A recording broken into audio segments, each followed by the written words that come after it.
Lewis, Leclerc has that inside line. Through goes Hamilton. Unbelievable stuff.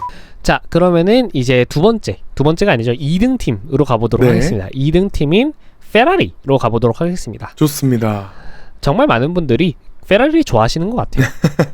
워낙에 또 한국에서 더 유명한 느낌이 있죠. 그렇죠. 근데 뭐 사실 실제로 전 세계적으로도 사실 유명한 것도 맞기는 한데 참 페라리가 그러니까 저희가 항상 유튜브도 그렇고 인스타도 그렇고 페라리와 관련된 이슈들의 이 팔로워 여러분들 그리고 또 구독자 여러분들이 조금 더 반응을 많이 보여주시더라 라는 겁니다. 팬층도 두텁지만 좀 더 적극적이시다. 약간 좀 그런 느낌이 있다. 정말 신기하다. 그러니까 페라리가 참 전 세계적으로도 약간 그런 느낌이 있는데 어떻게 참 우리 한국에 와서도 참 그런 팬덤의 느낌이 유지가 되는지 되게 재밌다라고 할 수 있겠고 네. 페라리의 작년 시즌을 한번 보도록 하자면은 정말 아팠죠. 그러니까 정말 최악의 시즌을 보냈습니다. 약간 여러 의미로. 그렇습니다. 해밀턴 선수가 포디움 한 번 없이 커리어 최악의 시즌을 보냈고 르클레르가 그나마 꾸준함으로 팀을 지탱하는 그런 시즌이 바로 작년의 페라리라고 할 수 있겠고 네. 해밀턴은 늙었다. 너무 늙었다. 뭐 르클레르를 못 이긴다. 뭐 이런 이야기가 정말 쏟아졌습니다. 자, 그래서 페라리의 2026년의 질문은 명확했습니다. 정말 새 규정에서 페라리가 어떻게 살아날 수 있겠는가 그리고 페라리 2년 차에 해밀턴이 살아날 수 있겠는가 였습니다. 자, 네. 지금까지의 시즌 전개를 봤을 때 페라리의 프레드 바쉐르 감독은 페라리의 전반기를 아주 명확하게 반으로 나눕니다. 이야기를 네. 하기를 시즌 전반부는 제 생각에는 아마 두 단계로 나뉩니다. 첫 번째는 스페인까지인데 그때는 메르세데스가 날아다녔고 4-5번의 이벤트에서 우리보다 100점 정도를 더 따냈습니다. 하지만 스페인 이후에 이어진 4-5번의 레이스에서 우리가 메르세데스보다 더 많은 점수를 땄습니다 라고 이야기를 했습니다. 이 전반기의 전반기, 그러니까 완전 뭐랄까요 1쿼터라고 합시다. 이 2026년의 1쿼터에는 메르세데스에게 100점을 헌납하는 시즌이었는데 네. 이 2쿼터에 들어서는 메르세데스보다 더 많은 점수를 획득하면서 그 격차를 좁힌 그런 쿼터가 되었다라는 거고 그리고 그 전환점으로 꼽은 것이 바로 바르셀로나 카탈루냐 해밀턴 선수의 페라리 첫 우승을 만들어냈던 바로 그곳입니다. 사실 바르셀로나 전부터 해밀턴 선수는 약간의 상승세를 좀 타고 있었어요. 시즌 초반에 있으면서 뭐 포디움도 오르고 이렇게 하면서 좀 이 상승세를 이어나가고 있었고 네. 게다가 저희가 바르셀로나 프리뷰에서 이야기를 하기를 페라리에서의 첫 우승이 기대가 된다라고 했었어요. 네. 실제로 저희가 이제 꼽은 그 이유는 바로 카탈루냐 이 바르셀로나 서킷이 해밀턴이 슈마허와 함께 최다승을 가진 곳이자 2017년부터 2021년까지 F1 역사상 단일 서킷 최다 연승 기록을 세운 바로 그곳이었습니다. 그렇습니다. 압도적 1등이었죠. 맞습니다. 그렇기 때문에 해밀턴 선수에게 굉장히 좀 기분 좋은 그러니까 해밀턴 선수에게 굉장히 익숙하고 또 평소에 잘했었던 서킷이기도 했었고 실제로 거기서 해밀턴 선수가 결과로 이렇게 우승을 신고를 했다라고 볼 수 있겠죠. 그렇습니다. 자, 그래서 지금까지 해밀턴 선수의 시즌 기록을 보자면 챔피언십 2위에다가 샤를 르클레르 선수에게 31점 앞서 있습니다. 네. 1승 4포디움이고 게다가 정말 대단한 점은 그리드에서 유일하게 시즌 모든 레이싱 랩을 완주한 드라이버입니다. 안 그래도 이번 시즌에 좀 안정성 문제가 대두되면서 그 차가 멈추는 게 많았는데 해밀턴은 한 번도 안 멈췄군요. 그죠. 해밀턴 선수의 차가 멈춰가지고 뭐 DNF, 해밀턴 선수가 리타이어하는 모습을 지금까지 우리는 오래 보지 못했다라는 거죠. 와. 그래서 이제 해밀턴 선수도 이야기를 하기를 굉장히 본인의 전반기 퍼포먼스에 대해서 좀 만족하고 있는 것 같습니다. 놀라웠다. 놀라운 시즌이다 라고 이야기를 하면서 네. 게다가 심지어는 전반기 내내 우리가 파워 기준으로 직선에서는 0.3에서 0.4초 정도는 뒤져 있었다라는 점을 감안하면 정말 놀랍다라고 이야기를 했습니다. 네. 그러니까 직선에서 조금 잃어버리고 대신 코너에서 많이 버는 그런 모습으로 현재까지 페라리가 정말 좋은 모습을 보이고 있다라는 것이고 그럼 왜 갑자기 올해 들어가지고 루이스 해밀턴이 르클레르보다 잘하게 되었느냐 요거에 대해서 사실 우리가 이야기를 좀 해보도록 하자면은 네. 많은 분들이 이야기를 하기를 올해 차들이 더 작고 다운포스가 적어서 빠르게 모는 게 더 어려워졌다. 그리고 네. 여기에서 더 많은 재능을 이끌어낸다라는 부분이고 오히려 해밀턴 같이 이런 감각, 이 뛰어난 감각과 재능을 가진 드라이버에게 유리하게 적용했다. 요렇게 좀 분석을 하는 분들이 계셨고 네. 다만 해밀턴 선수에게 약간의 아쉬운 부분은 후반기 들어서 페널티가 조금 잦았습니다. 스파에서 러셀 선수와의 접촉으로 5초 페널티, 네. 헝가리에서는 피아스트리 선수를 방해해가지고 3그리드 페널티도 있었고, 게다가 레이스에서 뭐 피트레인 과속까지 하면서 본인도 좀 부주의한 실수들이라고 인정을 이야기를 많이 했습니다.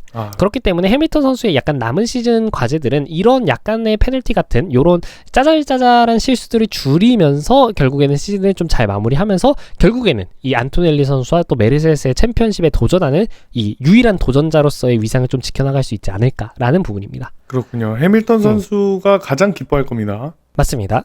자, 그럼 이제 반대로 르클레르 선수를 좀 이야기를 해봐야 하는데 네. 작년까지만 하더라도 페라리의 확실한 에이스였는데 올해는 챔피언십 4위로 해밀턴에게 31포인트나 뒤쳐 있습니다. 네. 이 모나코와 바르셀로나에서 연속 리타이어를 당한 게 좀 컸다라고 볼 수 있겠고, 그럼에도 약간은 좀 좋은 모습도 있었습니다. 실버스톤에서 우승을 하면서 정말 오랜만에, 사실 르클레르 선수가 그렇게 우승을 또 자주 하는 드라이버는 아니에요. 네. 이 페라리의 퍼스트 드라이버라고 우리가 이야기를 하면은 와, 우승 정말 많이 하겠네 싶지만 영국에서의 우승이 자신의 통상 9번째 우승이었습니다. 그러니까 아직까지 그렇게 우승이 많지는 않다라고 할 수 있겠고, 네. 그럼에도 불구하고 사실 굉장히 좀 의미가 있었던 게 그때 당시 실버스톤에서의 우승이 페라리 컨스트럭터의 통산 250번째 우승이었습니다. 오. 자, 그럼에도 불구하고 사실 실버스톤 이후에도 뭐 그렇게 막 아주 나아지는 모습을 보여주지 못했고, 네. 그래서 헝가리 이후에 르클레르 선수가 남긴 한마디가 이 페라리의 전반기를 요약하는 그런 모습을 보입니다. 바로 이야기를 하기를, 네. 우리가 고전할 거라 예상했던 레이스에서는 우리가 1등이랑 2등을 했지만 잘할 거라 예상했던 레이스에서는 4등과 5등을 했다라고 이야기를 했습니다. 그러면서 이제 르클레르 선수가 올해 페라리 차량에 대해서 꼽은 문제점이 말 그대로 예측 불가능하다. 그러니까 어떻게 보면 이 시뮬레이션과 그리고 실제 트랙에서의 퍼포먼스가 약간 연결이 되지 않는다라는 거죠. 갭이 좀 크군요. 그죠? 왜냐면 우리가 직전에서 이야기를 하기를, 네. 해밀턴 선수가 전반기를 우리가 직선에서 시간을 잃고 있음에도 불구하고 정말 놀라운 시즌이다라고 이야기를 했어요. 네. 근데 막상 오히려 페라리가 좋은 모습을 보였던 거는 직선 구간이 많았던 서킷들이라는 거야. 페라리가 정말 코너에서 그렇게 빠르고 좋았다라고 한다면은 네. 헝가리 또는 모나코 이런 곳에서 더 좋은 모습을 보였어야 되는데 그러지 못했다라는 거죠. 그래서 어떻게 보면은 이 페라리가 팀 내부적으로 우리가 여기서 이렇게 잘할 거고 이렇게 못할 거고 요렇게 예측하는 그런 것들이 네. 사실 실제 트랙에서의 퍼포먼스와 연결이 좀 안 되고 있다라는 겁니다. 자, 그럼에도 불구하고 시즌 전반기에 나름의 수확은 있었던 거는, 네. 결국에는 르클레르 선수가 페라리의 퍼스트를 지켜주는 동안 우리가 2026년을 시작하면서 페라리에 갖고 있었던 문제점 중 하나는 결국 해밀턴 어떻게 할 것인가. 그렇죠. 해밀턴 선수가 올해로 결국에는 계약 만료가 되기 때문에 해밀턴을 버릴 거면 좀 빨리 버려야 된다. 어떻게 보면 좀 가슴 아픈 이야기이긴 하지만 네. 그 다음 스텝을 빨리 좀 생각을 해야 된다라는 거였는데, 네. 근데 해밀턴 선수가 살아나줬다라는 거는 어쨌든 간에 올해 시즌 들어서 한 가지 숙제를 해결했다라고 볼 수 있겠고, 네. 실제로 이제 해밀턴 선수는 정확한 계약 기간이나 규모 같은 거는 공개하지 않았지만은 2016년 이후에도 페라리와 함께하는 것을 이미 좀 공식적으로 이야기를 한 바가 있습니다.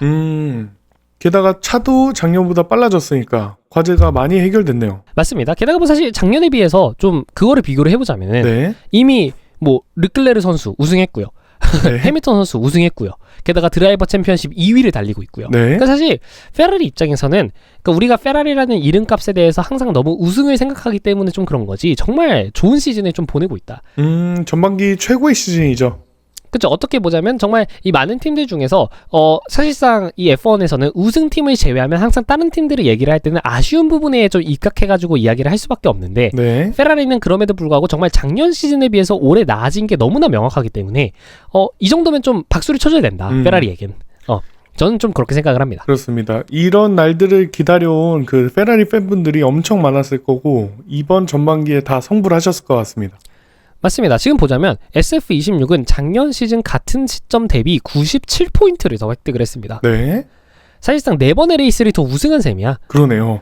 그러니까 페라리는 확실히 나아졌다. 다만 그 앞에 메르세데스가 있었을 뿐이다 라는 겁니다. 자, 그런 부분들이 있겠고, 네. 물론 사실 저희가 생각하기에는 페라리가 이 정도면 잘했다 싶지만 물론 팀 내부적으로는 조금 더 많은 걸 바라고 있기는 합니다. 네.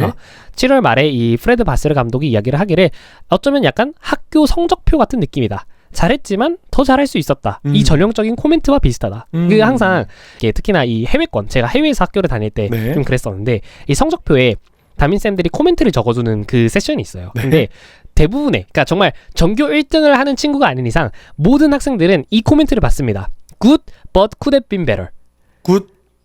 버스트 but could have been better. 그러니까 잘했지만 더 잘할 수 있습니다. 그러니까 거의 모든 학생들이 이 정도 코멘트를 봤는데 이 프레드 바세르 감독도 이 올해의 페라리에 대해서 그냥 비슷한 생각을 한다는 거죠. 좋다. 확실히 아쉬운 시즌은 아니다. 다만 여전히 그럼에도 불구하고 개선할 부분들이 남아있다라는 겁니다. 그렇습니다. 맨 앞과 맨 뒤를 빼고는 다 받을 수 있는 말들이네요.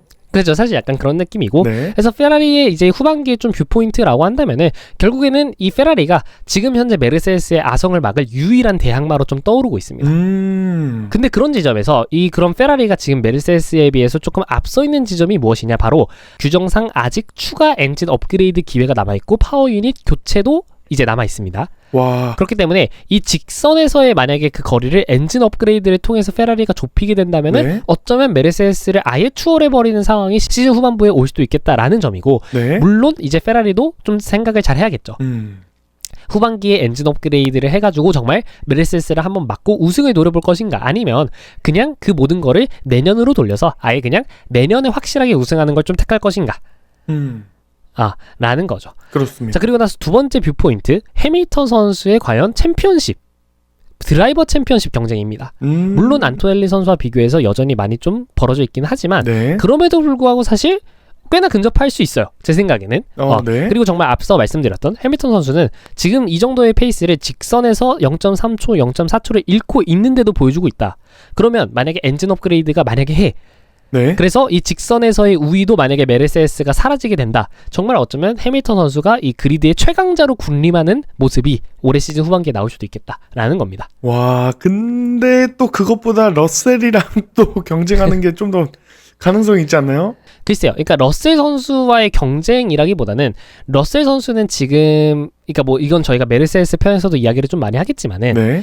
러셀 선수의 페이스가 지금 부족해가지고 지금 저 자리에 있다라기보다는 네. 이 뭔가 여러 가지 불운들이 겹치면서 저 자리에 있는 겁니다. 그러니까요. 그러니까 사실 러셀 선수와 지금 자리가 겹치는 거는 네. 둘이 정말 말 그대로 경쟁 상대라기보다는 네. 해밀턴 선수는 정말 우리가 기대하는 만큼 어쩌면 그 기대 이상의 퍼포먼스를 보여주고 있는데 적인 거고, 네. 러셀 선수는 기대에 좀 못 미치고 있는데 적인 거니까. 그러면 사실 해밀턴 선수는 넘으려면 메르세데스 전체를 넘을 생각을 해야지. 러셀은 이미 제꼈고 안토넬리만 제끼면 돼, 요런 느낌은 아직까지는 아니라는 거지. 그렇네요. 그래서 그런 부분에서 해밀턴 선수가 과연 정말 엔진 업그레이드를 좀 이렇게 도입을 한 후에 어쩌면 드라이버 챔피언십, 이 메르세데스의 집안 싸움이 아닌 이 제3자로서 정말 유일한 대항마가 될 수 있을지, 이런 부분들을 저희가 한번 시즌 후반기에 페라리에게 좀 기대를 해볼 수 있겠습니다. 네, 좋습니다. 한번 기대해 보겠습니다.